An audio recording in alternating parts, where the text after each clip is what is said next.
Welcome to the Gleeful Meeple, a board game community that's your community too, no matter where you are. In this episode, I like big boxes and I cannot lie. I'm so glad you went. We attract birds to our wildlife reserves.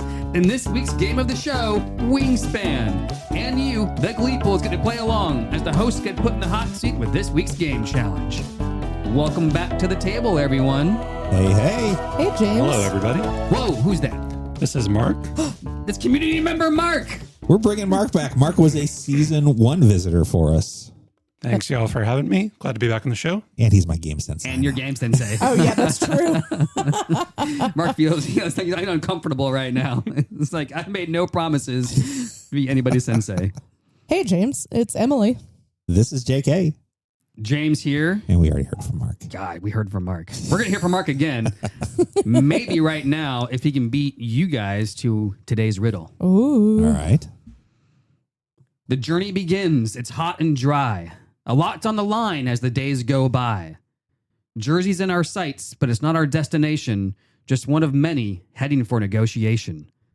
It takes a team to get us there safe, though if you're riding along, be careful of the chafe. A train or two will aid in the time. It's not far now. KC is prime. I think I've got it. Oh, you both. I heard Mark first. I'm going to go with Great Western Trail. It I is believe Great it. Western Yeah. Trail. Good job, Mark. What gave it away? Jersey and Kansas City. Yeah, I was trying to throw a couple in there that would. Kansas City was the one that threw me off because when you first said Jersey and chafing, I was thinking Flamme Rouge, bicycle racing. Oh, okay. That's a good train of thought. I was like, who here's played it enough to know the Jersey reference? And I was like, I know Mark. I tried to pick this one. I was like, what's a game that Mark might be able to clue in on? Have you played Great Western Trail? I have Emily? not. I've only. It's on the list. Yeah, same here. I haven't played it, but I know the original is your favorite, right, JK? Or is it the other way around, where you don't like the original and it's one of the newer ones? Are we talking about artwork wise? No, gameplay wise. Gameplay wise, I do prefer the original. That's right. Now, I think a lot of people have kind of leaned in more towards Argentina or New Zealand as the superior versions, but I tried them. Yeah. I think I still prefer the original, but it's a really neat game. One that really hasn't been replicated. It's kind of the loop builder genre, I guess you would call it. Rondell. Yeah, well, I think it's Rondell. It's like a hidden Rondell. It's a rondel game, but you're constructing the rondel as you go, and there's still branching paths. So it's really, you're kind of building your own loop and trying to rely on that. And it's a very neat idea for a game. And how many times would you say you end up? I know it's evolving till the very last turn, but how many times do you run the loop that you're building? How do you go through it? Well, I think if you're trying to win, you want to do it as many times as you can, going as fast as possible. But I think it pans out maybe 4 or 5 times that you're actually able to complete it. So pretty maybe more if you're going faster. Well, hopefully, maybe we can put that on the list too on our Roth day to get Great Western Trail in at the same time. And 2 birds with 1 stone there. Well, you been playing any fun games lately, Mark? Yeah, I've got a few that I've played this past week. We played a couple games of Grand Austria Hotel. I love that game so much. So good. We had a big ice storm here, so it was a good time to get games to the table. Other than that, we had a big epic game of Eclipse. JK, both you and I played in that one. It was a long day, but that was fun. Yeah, it was kind of a send-off for a friend of ours, and we got in there and played a nice crunchy one. Always love Eclipse when it comes to the table. That's one of my top games for sure. Man, I hated to miss that one. Not just for Eclipse, but it was just to miss that game day. It fell right on the same week as a big conference week for my work. No. Where I just if it's conference week, I just disappear from the world for like 4 days. There's no way to make it work. It was so sad. Yeah. Other than that, we had a big game of Dune Imperium. A friend of mine just recently got all the expansions, so we did a Oops All Dune game where we Nice. threw everything in. That was the first time playing all of the expansions at once, but So not Uprising, like the original with all the it expansions. was Uprising Oh. with all of the expansions. Oh my gosh. How is So that? it was pretty wild. I mean, lots of the original expansions add a lot of kind of tracky things for the original Dune Imperium. I had not played any of them prior, so it was interesting to see which kind of areas you wanted to invest in. I'm more used to the base Uprising or Uprising with Bloodlines. So it was neat to kind of see which side I wanted to land on. Did I want to do more of the new school things or try some of the older stuff? But it still played great. How long was it? I don't think it was that long. I think we ended up around 2.5, 3 hours with a teach, which is, I mean, it's a bit on the longer side, but for including every single Yeah. expansion Yeah. into a game, I think we handled it pretty well. Yeah, 'cause I'd say probably for context, regular Dune Imperium or Uprising, just even Uprising based box, 3-player, you could probably get through an hour and a half. Yeah, Yeah. you can cruise through it pretty quickly in a 3-player. I think 4-player, if everybody knows, you're looking at about 90 minutes to 2 Yeah. hours. Cool. So you got some crunchy ones in. Oh, yeah. Mhm. I'm still hoping they one day re-release Grand Austria with a new box with all the stuff in it. Kind of like we were talking about in the last episode, like re-releasing with The year expansions of the built re-release. in. Yeah. Just kind of redo that campaign because it's just money waiting to be made, but they won't do it. They do have a new edition that has the latest printing has some changes on the cards and stuff. But yeah, it would be nice to have the Let's Waltz expansion kind of baked into a new release. Yeah. Can we get the Awaken Realms Grand Austria Hotel? Oh my version? God. Oh, that would be instant back. Yeah. But Very the charming, big for sure. question is if Grand Austria Hotel had a re-release deluxe Awaken Realms edition, would it fit on your shelf? That's a good point. Let's talk about that. Okay. Great segue.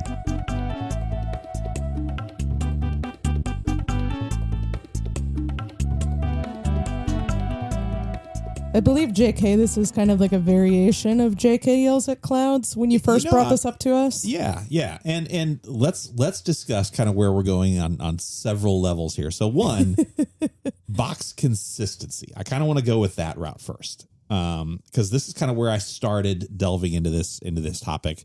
It's not mandatory that board game collectors have IKEA Kallax shelves, but a lot do. They're kind of determined to be the standard size for game board shelves, which is a 12 by 12 cube.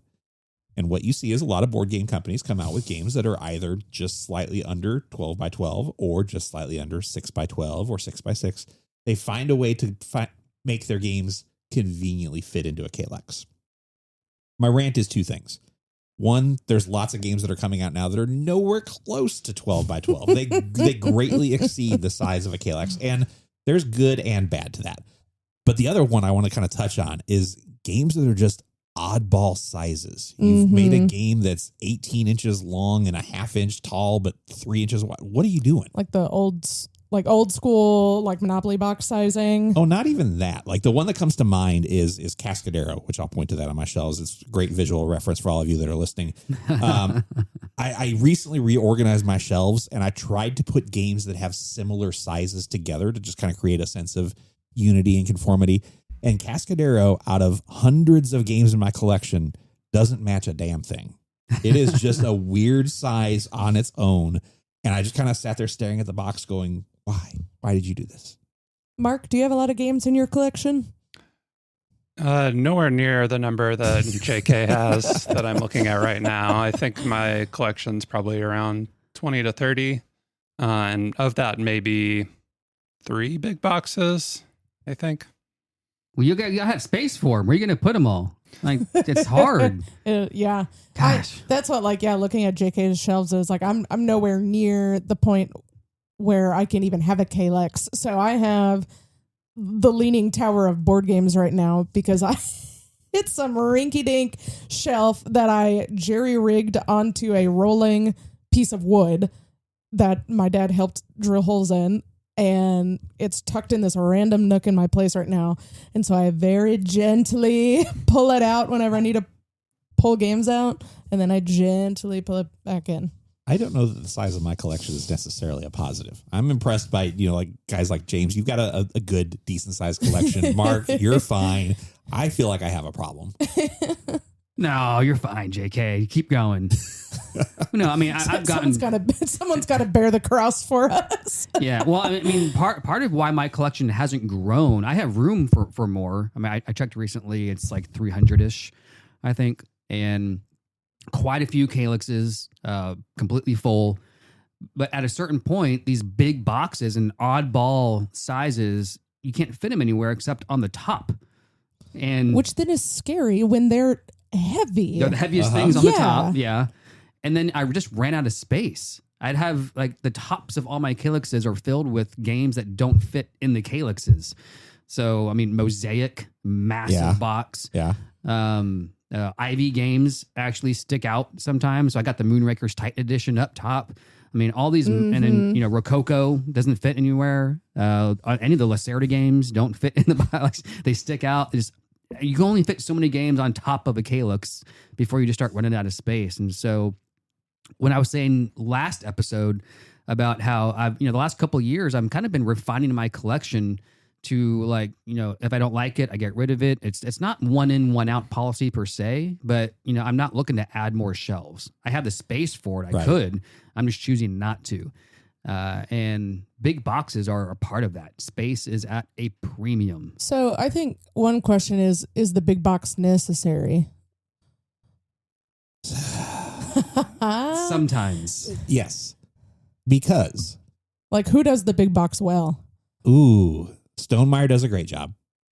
I think they're between Wingspan, between the Scythe Legendary box, they do a nice job of giving a box that is also kind of like a work of art. If you were to look inside the Wingspan nesting box, the way they've composed it is not just a bunch of cardboard in there and you sort your stuff. It's actually really well thought out. And I believe the Scythe is the same way. When you look at the big boxes, and this is kind of like the conundrum I've also fallen into, would I like a big box for Cthulhu Death May Die that I could put everything into and not carry around 6 different boxes if I wanted to go take this to somebody's house and play game? It? Yeah, that's nice. But then how big is that box going to be? It's like bigger than a carry-on luggage at that point. Because the flip side to that is, I've got the big box for Merchant's Cove, for Everdell, for Wingspan. They have never left my house. So it's not like condensing it down to one storage solution to make it easier for transportation. It just makes it nicer for me to hang on to. I don't know that that's the right answer. Because that's I feel like we have that problem with the Carcassonne big box is wide, and so it doesn't really fit in a board game bag. Yeah. And so now we've been kind of exploring ways to repurpose the minier, the smaller expansion boxes. Okay, this expansion box now holds the entire base game, and this expansion box has all of the extra tiles we want to add in for whatever play experience. Yeah. I mean, one thing that I like about big boxes, usually it's a big box because it has room to fit everything, right? So it fits all the expansions, all the things. So theoretically, you have fewer expansion boxes and you just have one box. Yes. But it still ends up being the same size as if you had, kept all the expansion boxes. And one thing that really bothers me with big boxes is, yes, it's nice to have everything in one place, but it can be challenging to open it up and be like, okay, what's base game again? Mm-hmm. What do I pull out just to play base game? And it's hard. I think we had that conversation with Meadow, where it's that's a game where it's you never want to play it without the expansion anymore, I think. But it's for any of the games where it's well, I'm teaching this for the first time. Let me spend 20 minutes pulling out the expanded material. Well, finding it first. Yeah. Right? Because usually these big boxes have nice inserts to fit all the things, which is great. But they have one slot for all the cards. Well, there's the cards for the base game, cards for the solo, cards for this expansion, cards for the 5th and play, but it's all one deck. So then I always find myself constantly making custom dividers to separate all this stuff out. like if there's no divider, just bags, I can bag things up and that's fine. But when they use these custom inserts, but they have one spot for all the cards without any separation, it's like, crap, I'm going to spend 30 minutes just figuring out, okay, what do I need just for this? And then which rule books do I need? And it can be a lot to open up the box. And like usually I do that. I'll open it like, okay, here we go. Right? I got to get something. I'm preparing this the day before. I was about to say, this is definitely a day before the game. Like it can be daunting. So while it's great and it looks nice on the shelf, it's all in one place. It's daunting just to get it played sometimes. The day I got all of the Obsession stuff via a trade, I threw it all into one box together and put the expansion boxes upstairs. And then I tried to set it up here, having to go back and cull out all of the expansion stuff so I could do the base game. And I went, oh, this was a horrible idea. Yeah. I need to go get those boxes back and resegment it. It really requires some familiarity with the game. Yes. You need to have played it 3 or 4 times so you know these are the components I need to take out. This is what I can leave in. One trick I find pretty helpful is I use colored plastibands. They're kind of the plastic rubber bands. And when I go in, I'll section off expansion stuff on a certain color. So I know that when I look at it the next time around, it's like, okay, this is not the color of the base. This goes away. Yeah. It definitely requires a higher level of organization. That's what I think like after dealing with several games, like multiple expansions included at a time, I've come to really appreciate a good components list in a board game rule book, where it's just like you have a picture of what the component looks like, you have the quantity, and you have the like actual terminology of what it's called. Emily, do you have both of the expansions to heat now? You have heavy rain and tunnel vision. Okay. Emily came to me at an event the other week and put Had her all base 3 game boxes, of heat, all 3 boxes in a with bag. the 2 expansions on top, and she goes, I need you to tell me how you organize this. Yeah. And I said, okay. I said, cool. You see your base game, see how the box is nice and flush? She said, yeah. I said, get that out of your head. And I was like, okay, never mind. I won't be combining these anymore.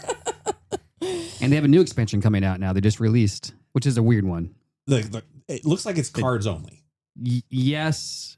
It brings back all the 6 new extra cars and makes them automated players. Yeah. It's just, it's an interesting concept. But it was so disappointing because it's like it had the space for the extra cars and the extra cards. But they didn't plan on the boards. Boards. Yeah. And so it's like, I feel like I have a friend, we have a friend who owns like Clank and like a bunch of the expansions and whatnot. And so it was like he got an Etsy insert to where he can put like even more of the boards and all of the cards and all this stuff.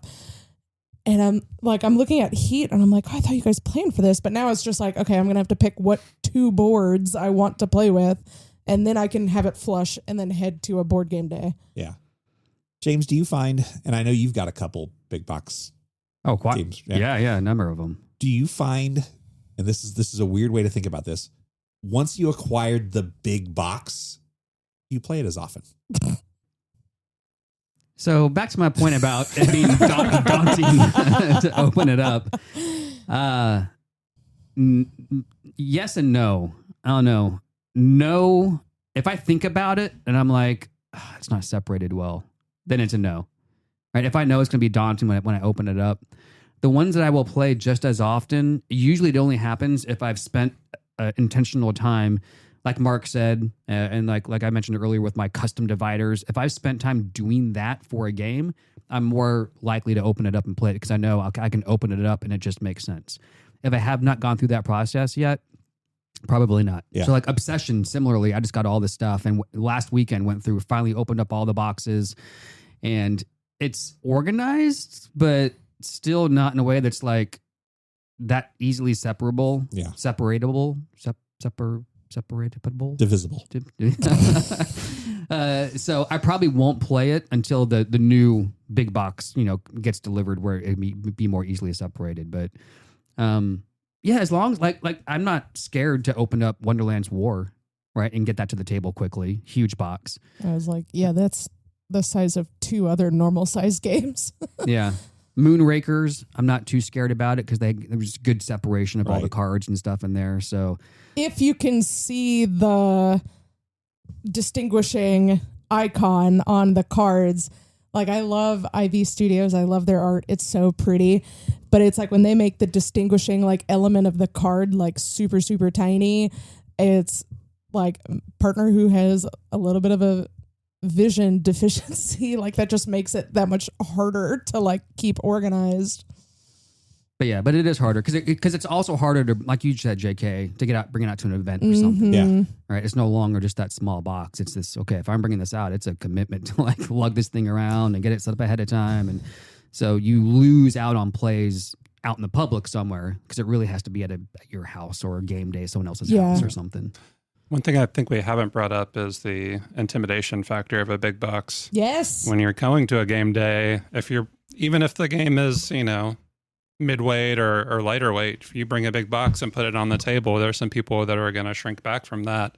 Yeah. And how many hours is this going to be? Right, exactly. That's a common, we got time for this. That's why I was with some friends organizing some like Marvel Legendary cards. And like, this was like a day where we were just kind of like reorganizing it and putting things back and making sure it was like tip top organized and sleeved because we had gotten more sleeves and whatnot.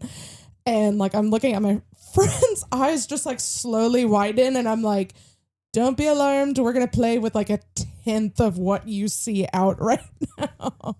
I feel like I have to do a lot of managing. Like, it's okay. Expectations. Yes. Right. Yeah. It's you are like, it's not as scary as it looks. You can do it.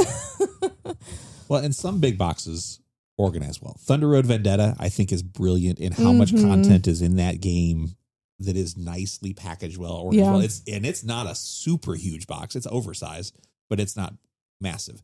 Tend, which I like. I'm not bagging on Tend here. Tend is a flipping right. And it's markers, paper, and dice. That's in a 15-pound box. There is so much content in that. Ridiculous. Yeah. And it's great. I was super excited to have it, but wow, it's a lot. Yeah. And I like what you said a moment ago, Emily, of like, we're only going to use a 10th of what you see.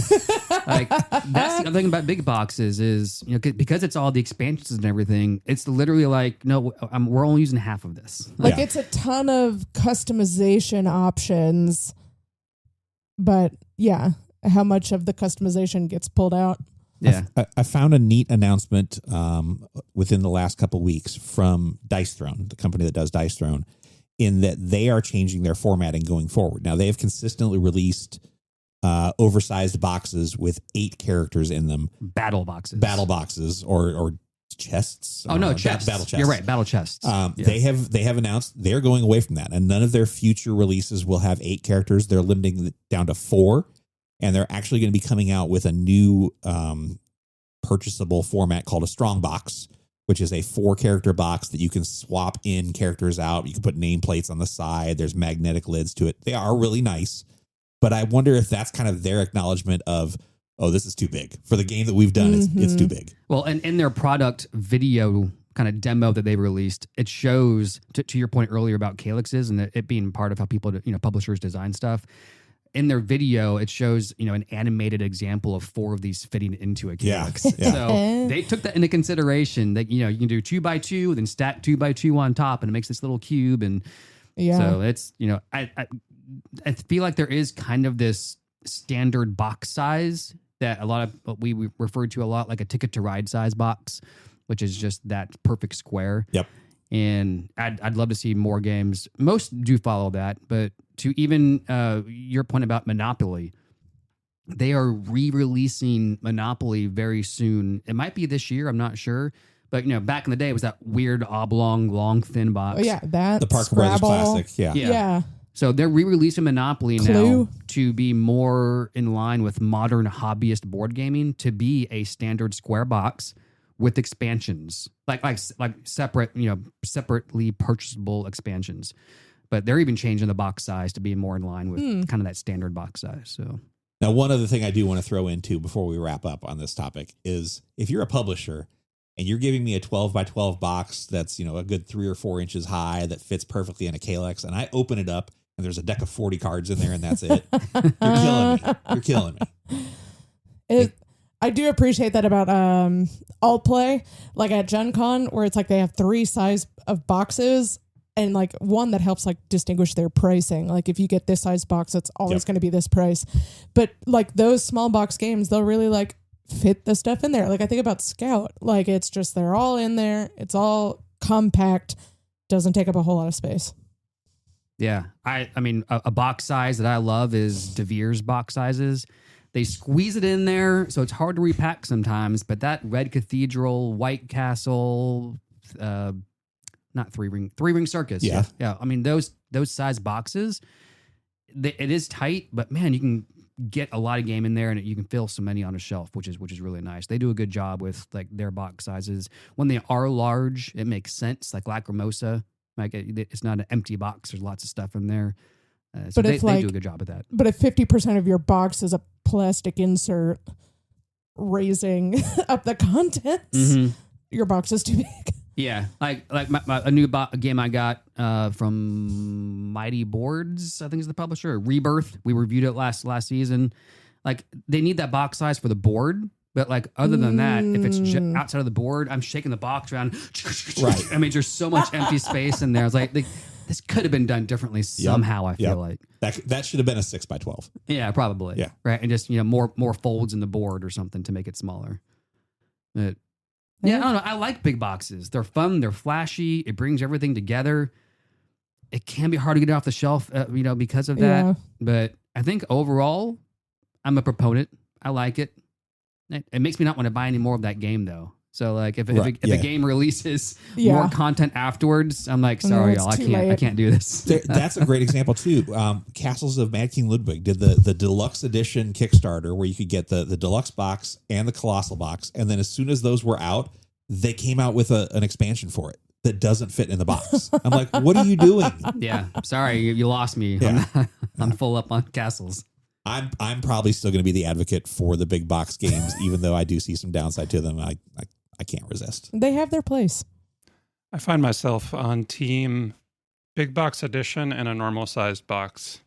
Give us all the content in a medium box. Yeah. Love it. For example, Hansa Teutonica big box edition. You get all the expansions, everything. Normal sized box, travels well. Lorenzo is another one that has a great big box edition. Istanbul, same way. Yeah. Well, I think part of that is because those games don't have crazy custom inserts, right? It's just the game. Is it just box bags? and some boards. Bag it up and the boards. And what you don't always, I love inserts, guys, really. They're great, but you don't always need it. Except for the Canyon one. Everyone hits the Canyon insert. Yeah. But you can fit a lot of game into a box if you pull out the insert. So those are great examples, actually. I mean, there's a lot of these big boxes could probably be half the size if you just bag stuff up and separated it out, which, I mean, it might be the future of big boxes.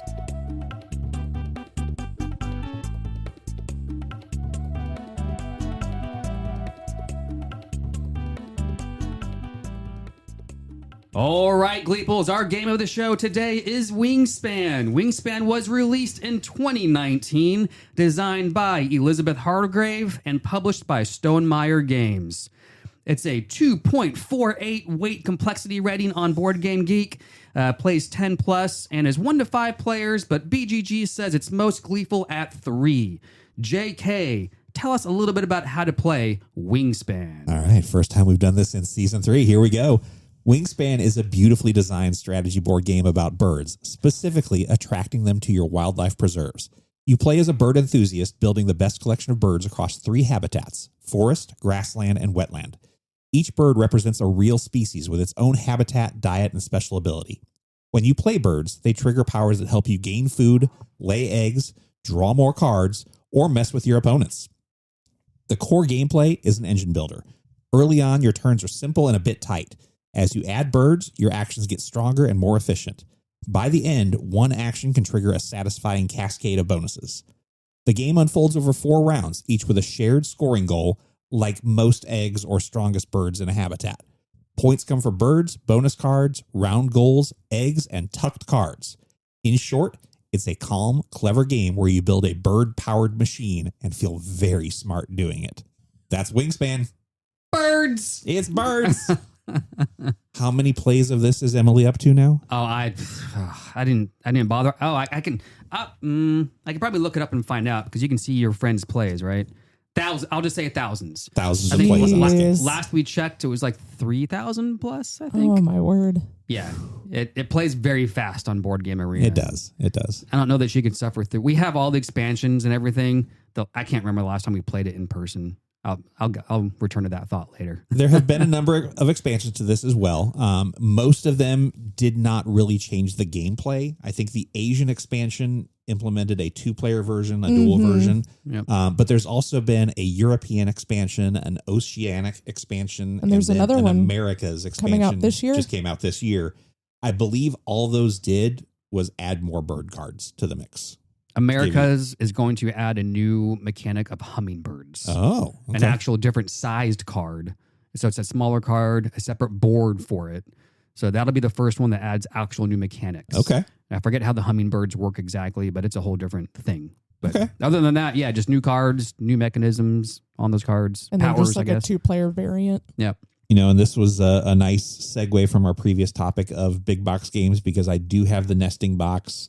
This was a game that I caught on to real early on when it was released. Immediately upgraded it, got new bits, got new tokens for the food instead of the little cubes. I've now got deluxe ones, upgraded all the eggs, and now I barely play it. It just sits on the shelf collecting dust in its nesting It's box. such a pretty game. Although I will say, going back to our previous discussion momentarily, the nesting box was designed to future-proof all expansions. Yeah. So it's great when a publisher does that, but it also means it's a big box. Like the nesting box is no joke, and it is ready for all the future expansions. But it comes with some size. You played Wingspan, right, Mark? I have played Wingspan. I think I'm probably on maybe 5 plays, maybe 5 or 6. Yeah. Enough to get the feel of the game, but not enough to know the All of the deep ins and strategy, outs. ins and Yeah. outs of which birds are best birds. Mhm. Yeah. Yeah, I was playing. We played recently. I think I'm similar, probably 5 or 6 plays. We played a BGA game for the podcast, and as I was playing, I was showing Emily just the game, and she was like, "Oh yeah, that bird, this bird, that. Oh, if that bird comes up, you need this bird." I'm like, "Okay." So there is a level of strategy you can have to this game. There is. And But I don't think it's as limiting as a factor. That's how I felt like with Grand Austria Hotel. Every time I've played it, I'm like, people just know what staff to go for whenever we do like the drafting of this staff. And I am at a disadvantage because I don't know what I need to synergize. And I feel like in Wingspan, that can definitely help you out to like keep your eyes peeled for stuff. But I don't think it hurts you as much as it would in other games. possibly, yeah. I will say one of the cards that I played with, she saw it and she's like, "Oh yeah, why are y'all playing with that? That card's banned from like tournament play." I have heard that there is a Yeah. ban list for I forgot who- Wingspan, which is interesting. Yeah, and I got one of those cards. So you're all welcome. Huh. Did you set the game up or did I? You did, I think. Oh, I meant to turn that off. I just forgot. No. Well, I'm grateful. You do have the different bird strategies. There's Yes. definitely ones you want to try and acquire if they come up. But you're also looking at those end of round goals. You do play over 4 rounds, and the 4 scoring bonuses for each of those rounds are revealed right at the start of the game. You know the path that you want to try and work through to have majority in all of these 4 things. Couple that with the birds that you're seeing in play. So sometimes, yes, those superpower birds are key. You do want to get those, but sometimes they don't mesh with what you're really going after. So you can kind of That's what pass like those off. I loved our bonuses this game. I thought they flowed pretty well because it was like round 1, the amount of birds in a ocean habitat. Round 2, amount of birds in tree habitat. Round 3, total number of birds. yeah. So it's like by round 3, in trying to get round 1 and round 2 objectives, we were all pretty well set up for round 3. Yeah, round 4 was great for me. The round 4 bonus was Eggs on stick nests. eggs on stick nests, and my secret bonus goal was birds with stick nests. Oh my gosh. No. Okay. So- Yeah, that lined up well for So you. that synergized really nicely, and I had the entire game to work towards it, which Yes. was really nice as well. Yes. So there is that fun play of getting to work. I think some games that give you those secret goals and then there's round goals. Yeah. They're not always that fun to go towards. I was about to say, but this one is. because it's random. Sometimes it'll just get a random collection that's just total garbage and feels like a slog trying to accomplish anything. But I was really pleased with our playthrough. Mm-hmm. We got lucky on that random draw. There's also a nice timing element to this game. One of the things that you want to do as a player is acquire food.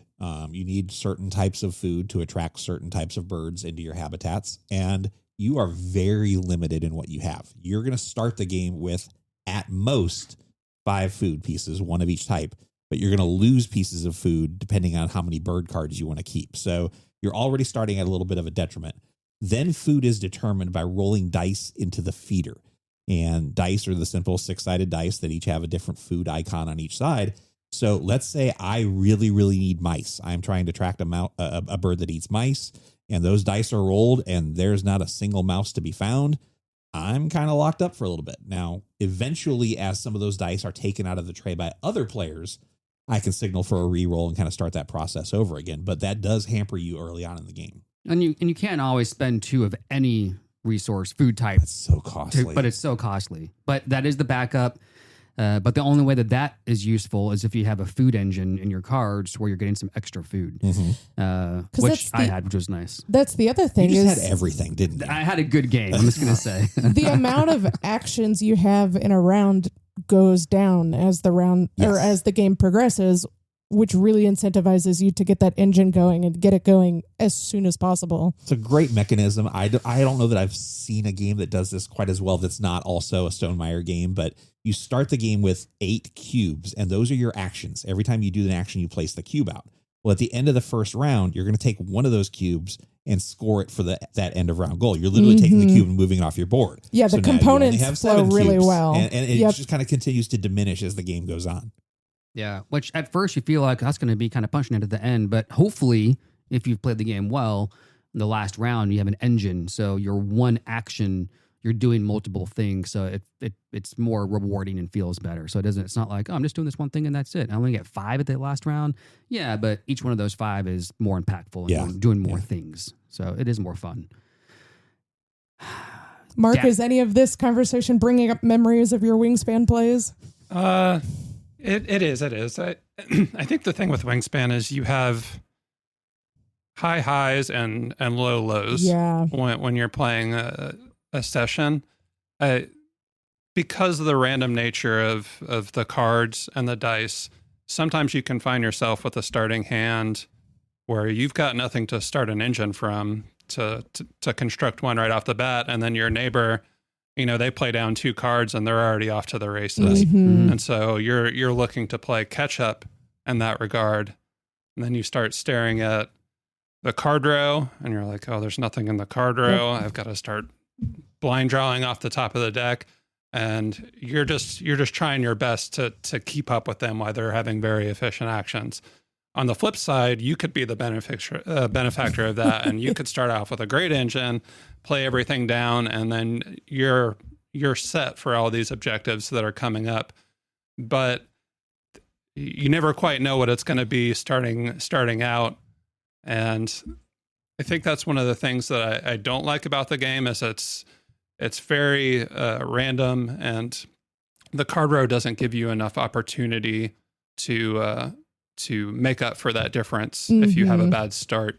I think there is a rule at the end of the round, it will refresh, but that's 4 refreshes. And if you're not the first person to be up after it refreshes, you may not even get the benefit of that. So it's one that could, I think, benefit from maybe a house rule, like spend a food to wipe the row or something like that. Add to that, if you're playing with a bunch of the expansions, you're seeing even less really hitting the row because there's much more diversity in that stack of cards that the birds have. So it's tough. Yep. Yeah. And I could even see this, and it's a fair critique because I was thinking before, if you don't get a good engine going in the beginning, that it's really hard to have those satisfying rounds I was mentioning earlier, a moment ago in that 4th round that are triggering. Maybe even something where at the start of the game, usually the way it works is you draw a hand of cards and then you can choose the ones that you want to keep, and you have to pay 1 resource for each card you keep. Maybe a draft or something, or a different way to determine your starting hand of cards. Yeah, rather pick than 1, pass 1 would be nice. Yeah, something like that, where you just have a bit more control. To look at what's on the board, see the round goals, what your end game secret goals are, and a different way to determine your starting hand might be a way to mitigate that too. I got really excited at the start of our game because, to Emily's point, our first round bonus was birds in wetlands. My secret goal was birds that could only live in wetlands.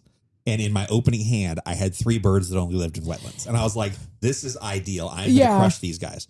Well, I quickly got those birds out and then realized while I did manage to kind of get near the front of the scoring for that round, the birds that I played in wetlands were kind of garbage birds. They really didn't do anything. Yeah. And so I just spent the whole first round putting birds out that really didn't help my engine. And now my hand is empty. I don't have any food and I have nothing in the forest that's going to get me food. The only thing I can do effectively is draw more cards. And so I just did that repeatedly throughout the game to not much avail. Because that's what, like, I don't know if we explained that fully, but yeah, like the wetlands action is drawing cards. And so you'll draw the cards that you're allowed to draw based off how many birds are in there. And then your little cube goes and triggers every effect of every bird that you have in that environment. And that's all, like, I had that too, where it's like I had 2 birds where it's like the benefit was like a one-time benefit. When I laid that bird in its habitat, you could lay down a second bird and pay its normal cost. And so that's kind of nice to like get birds out quickly, but you're sacrificing like a potential ongoing effect every time you do that action. Yeah, Emily, when she looked at my board at one point early on, she scolded me because that first round was, the water habitats and the cards. I ended up getting 3 in there and was part of the top scoring.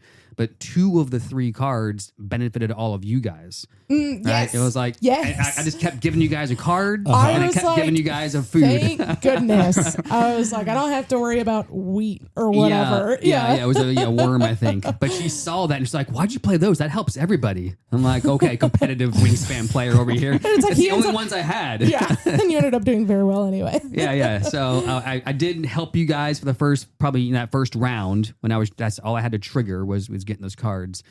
But then I was able to use those extra cards to, because when you get food, you can discard a card to get an extra food. And so I found a way to make it work. But yeah, nice. I got scolded for helping the other players when usually she's actually the one that scolds me for like hate drafting and stuff. And I was like, well, okay, tables have turned here on the being, competitive. But yeah, there's a piece of that game as well as, these cards that help everybody.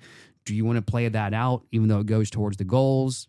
I found it beneficial, but it's also nice because it gets me further along in the water habitat, which means I draw more cards when I trigger that action. So the game does give you a lot of different areas to consider in that regard, right? Benefits of helping just yourself, helping others. But if I'm helping others, I'm also getting further along in the round goal, but also making this action more powerful for myself. And so then it's like, can you be faster at like reaping the benefits?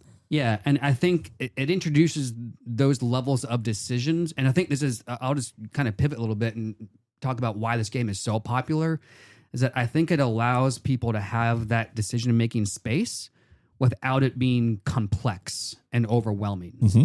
I think that area of decision-making, even for someone, I've had family members play this game that are not gamers. And because of how this engine slowly builds itself out, it introduces that area of decision-making in a very organic, natural way, which isn't overwhelming for non-gamers. Which, comparatively to a heavy Euro, where the very first turn, you're trying to consider, oh crap, there's 5, 6, 7 things that all matter right now. That's not the case with this. You play out a bird, then eventually you trigger that. Oh, I get it now. And it slowly introduces all those different areas of decision making. I think that's part of why it's so popular. We've talked in past episodes of, in terms of commercial success, how this game did. It was massive. This was the year it came out. It was the game that everybody was buying, playing, maybe except for Mark. This hit retail. This was being played by non-gamers. It was a massive success. We also talked last season about its position in the pantheon of games. Did it deserve to be considered amongst the greatest games of all time because of that impact? How do you guys feel after playing it? I still say yes, because Wingspan, I think, was like a slow burn for me. I think I hit that same like frustration of the randomness that Mark was talking about. And like, I wasn't understanding, like, I felt like I could never get an engine going, and then like kind of put it away for a bit, like recently got into like a Wingspan kick again. Kind of how we decided on this game was like the podcast hosts have been playing BGA games ever since we stopped recording last year. And so we got a few games in after I think 3 games of Castles of Burgundy. I was like, can we do something else? So eventually we got to Wingspan. And like there was something in like the most recent plays of Wingspan for me that like really opened my eyes to appreciating it again. Randomness and all, there can still definitely be like frustrating plays, but I've been enjoying it a lot again recently. Is it a keeper for you? It is a keeper. I'm going to keep it to play. Yes. Yeah, to your question, I do still think it belongs in the Pantheon, if not just because of the gameplay of it. And I think it is a good design, even with that randomness in it. It triggered the slew of nature games. Mm-hmm. This is the game that did it. I mean, not that there weren't nature-themed games before this, but this opened up the door. It's kind of like Seven Wonders Duel showed the industry that, oh, those can be financially viable products and games. So let's all do 2-player games. This also showed that, oh, nature-themed games are actually desired by the market. Let's make a crap ton of them. It's a peaceful, not aggressive game where you're just looking at pretty birds the entire time you're playing. Yeah, which I think is the reason for that. I think that is some people's complaints of the player interaction is very minimal. So if you're someone who likes competitive games but don't like them too competitive, this is definitely a great option for that. Yeah. I think it's a brilliant entry level game. It's a keeper for me. It's going to be in my collection for a while. It's not ever going to leave the house in its current condition. I was about to say, it's nested. Y'all get to come over here and play it if it's you very want. nested in JK's house. Yep. But yes, it is a keeper for me. The biggest negative I have, honestly, is that it's just too long. Especially if you have anybody that just takes long turns. It's because it's not a complicated game, but I've seen 4-player games of this take hours, and it should not. The gameplay loop on this is not satisfying enough that I want to play this for 3 hours. Right. Like it's sorry, it's not there. So if you get stuck in one of those games, it can really be painful. But if you can get through it quickly enough, which Board Game Arena is great for, but even in person, if you have people that know how to play it, probably with 3 players. It's great. That's the biggest downside. Other than that, it will stay in our collection. I think it's a good game.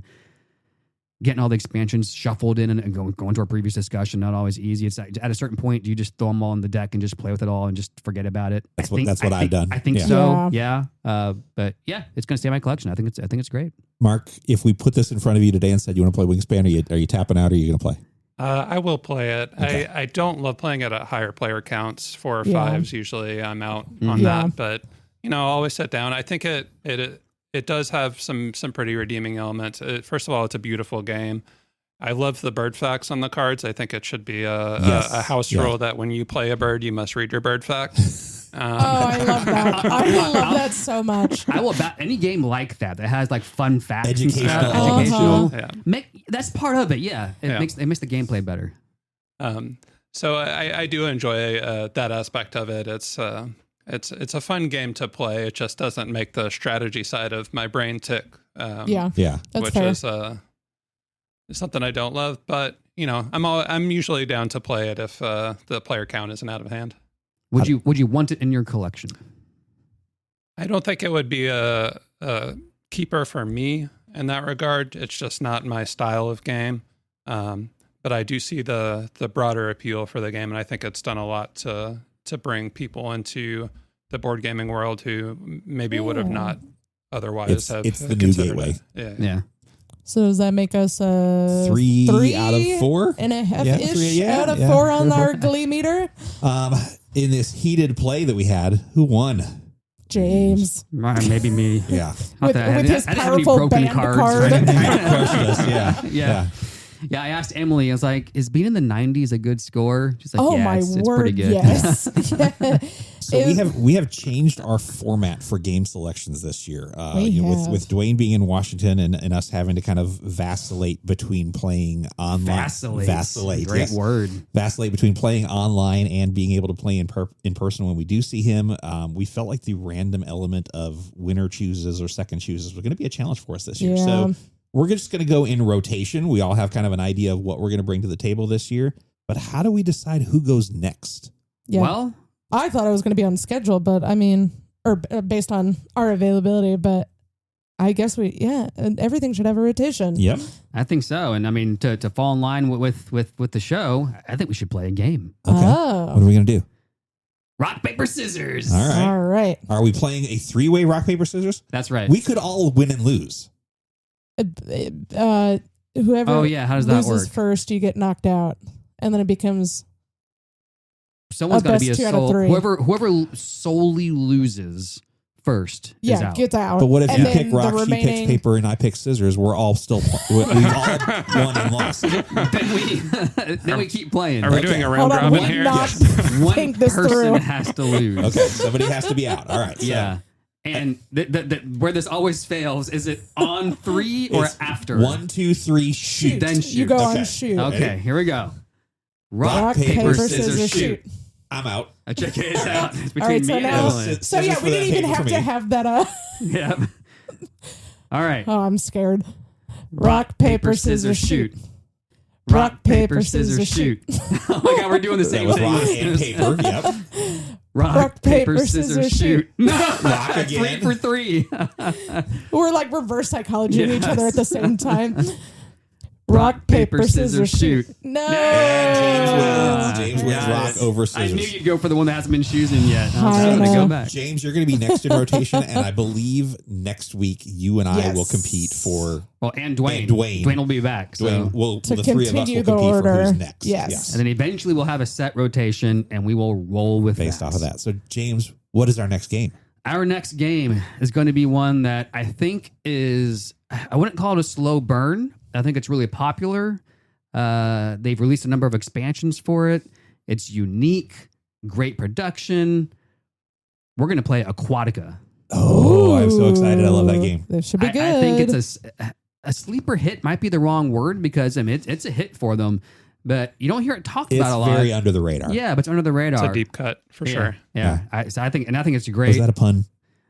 Maybe. Deep, we're going to deep dive Aquatica. All right, I'm excited for Okay. that.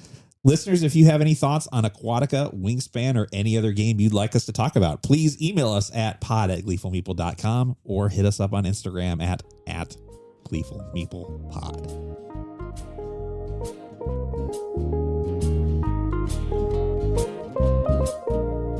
So I think we've talked enough about games that it's time to play a game on air. No, not rock, paper, scissors. A game about games that are also not rock, paper, scissors. This week, James has a game challenge for us to play. I do. And I'm going to take the opportunity of being early in this season to set a theme. I don't know if I'd call it a theme, an ongoing game, which we're going to play multiple times throughout the course of the entire season. Oh. We'll see how many times it takes us. I don't really have a set number of episodes, but I mean, we got to get through the entire alphabet. So it's going to take a little while, maybe a few episodes. We'll see.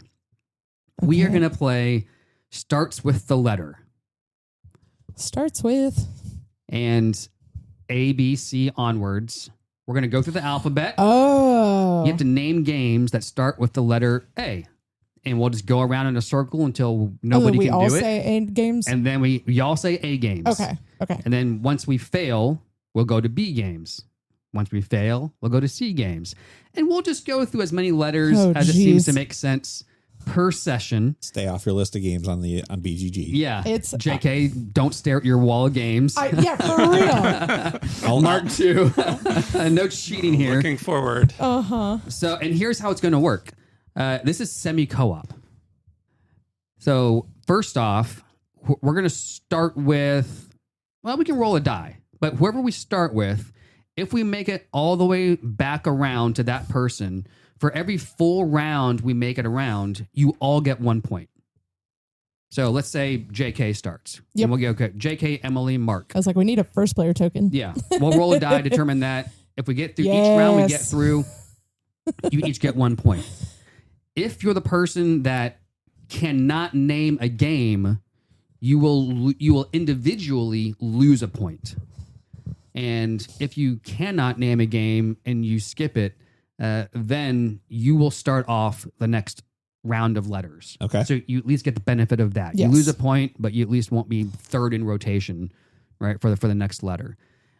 So you all get a point if you can make it Nice. around. You lose a point individually if you cannot name the game. Okay. And then for the listeners at home, our first player token is an award that JK has just pulled off of a shelf. It says #1 Big Nerd, and it is a gold domino, and it's adorable. It was a gift from my son.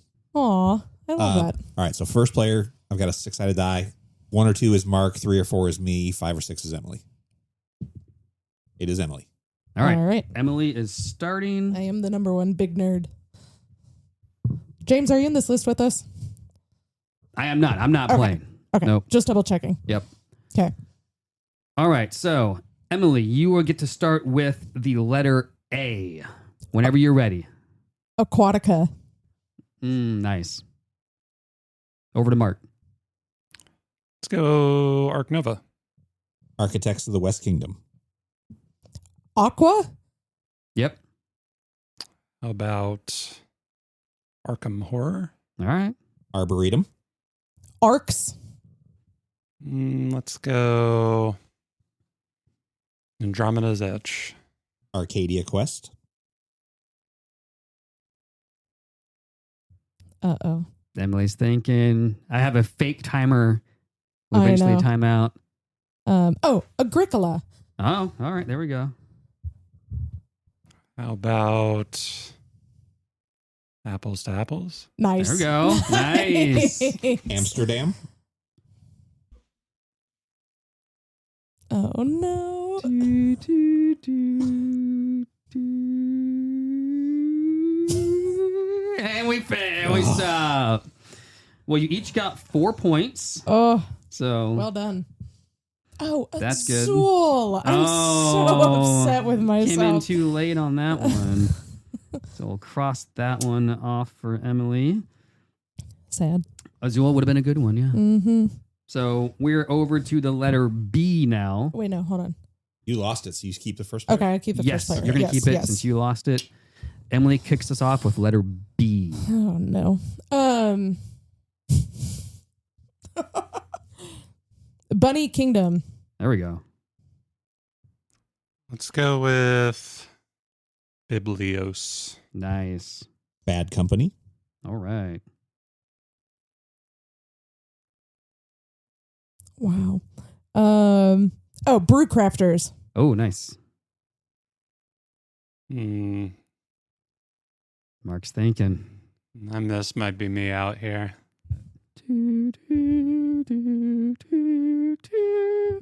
I bow out. Oh, bow. No, bow out is not a game, Mark. I'm sorry. So you each only got 1 additional point. Did you Up have on another that one, one? JK? Oh, I had plenty. Oh, was I good. did not. I was not good. One of them is my favorite one, which is Barcelona. Oh, that's a good one. Yep. What's the rule of like El Grande? Would that be E or would that be G? It would be E for sure. E. Okay. Yep. All right, 2 letters in. Emily's 4 points. Mark is 4 points. JK is 5 points because we made it around once on B. And that was it.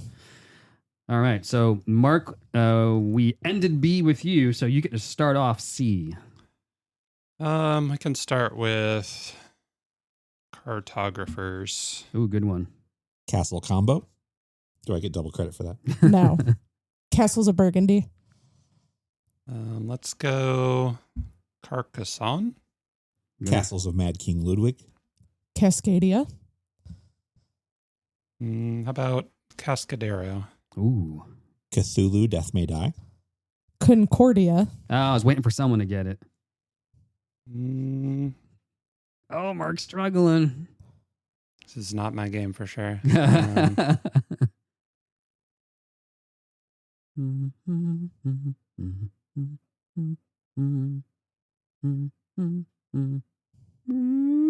That's it. Oh, man. It's the pitch going up that corrects me. JK looked like he wasn't sure if he could make it around another one. I had one more. What was your last one? Cubidos. Nice. Also, I just remembered Between Two Castles Oh, Cat in the or Box. Between Two Cities. Yeah. Kate May. Yeah. I had Charterstone in my head. Okay. Yeah. Nice. Okay. We'll keep going. We'll get through some more letters here. So, Mark, we're kicking back off with you on letter D. Oh, man. D, huh? This is not looking good for letter D. No, I don't have any right off the bat. Let's see. Is there one with a reprint coming out soon? Second edition. Long time out of print game. What's in the D's? Some letters are going to be challenging. D-Mocker. Oh, wow. Yeah. DC deck building. DC Legendary. Counts. Is there another DC game? Yeah, for real. Yes, actually. I was going to say DC United, but I don't think that's a game. It is. Yeah, that Is counts. it? That's That what I was counts. thinking Yes. of. That's what I was thinking of. Yep. Yep. Dice Throne. Dice Town. Is that Dice City? Yeah, that's what I said. This is a good thing to go on. Dice Forge.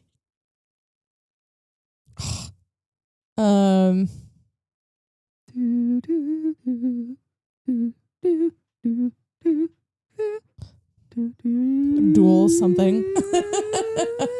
And Emily misses Yeah. it. Woo. Man, JK wasn't ready. I don't know what Mark was I was getting near the end of my list. That was a lot of dice. thinking. Dogs of War Oh, is one of the games I was Dog thinking of. Park. I'd love to play that. Yeah, Dog Park.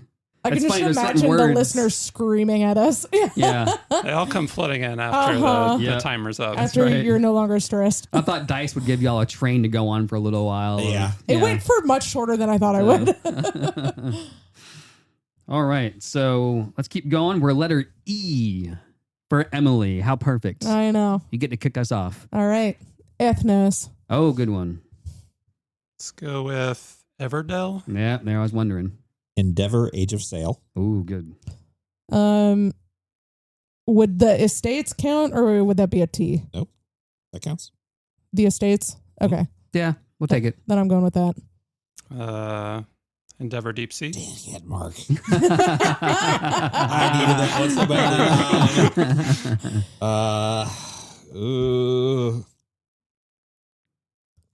Do do do do do do do do do do.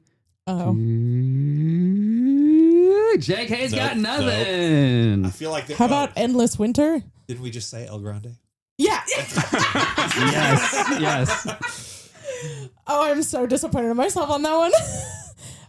I also just remembered Dead of Winter for D. Yep.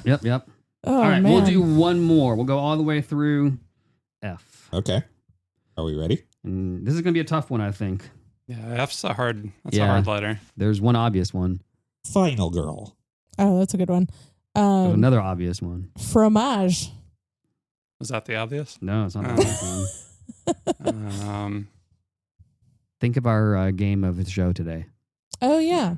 That is an obvious. Or, well, yeah, that's a good one. Was that starts with a obvious? W. Yeah, I was going to say. And it's a part of. I'll let you think about it while I start counting down. F. Fire in the Library. Oh my God. Emily, did you say fromage? Yes. Okay. Formaggio. Oh, that's good. Finspan. Yeah. Oh, okay.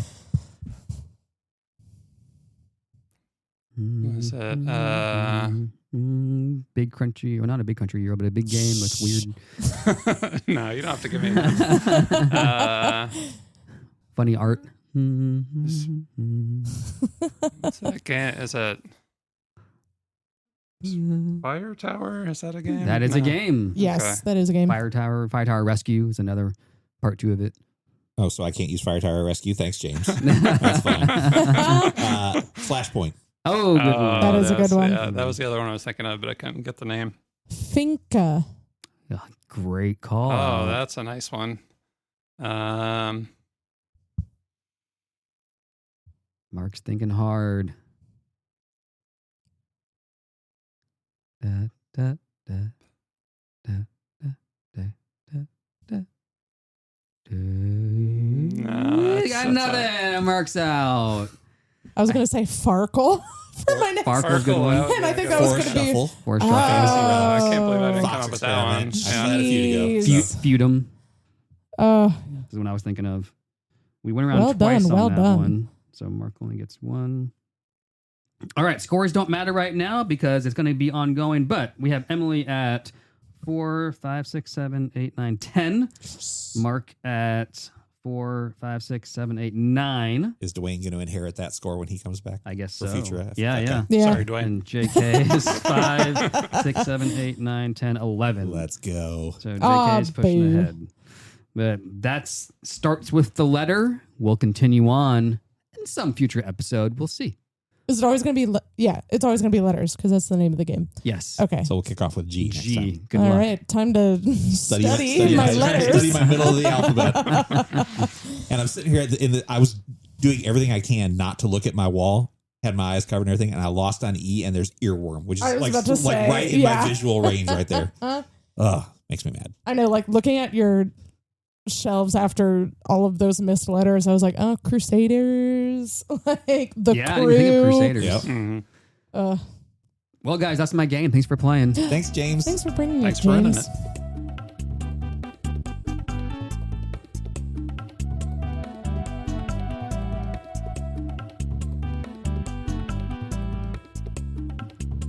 All right, folks, that's going to wrap things up for the day. I think we've talked enough about boxes and birds and letters. Oh my! Oh, my. Oh, my. Yeah. Let's wrap up today by thanking our sponsor, County Seat. When you are looking for the greatest denim wear you can possibly find under one roof, just direct your feet to the County Seat. Nice. Thanks, everybody. If you want to email us, again, that is pod@gleefulmeeple.com, or find us on Instagram at gleefulmeeplepod. Also, come check out Gleeful Meeple at any of our events through Nashville. I think we're running at about 8 a month right now, looking at a couple new venues. So stay tuned. Bye, everybody. Bye, everybody. Bye, Gleeples. Bye, y'all.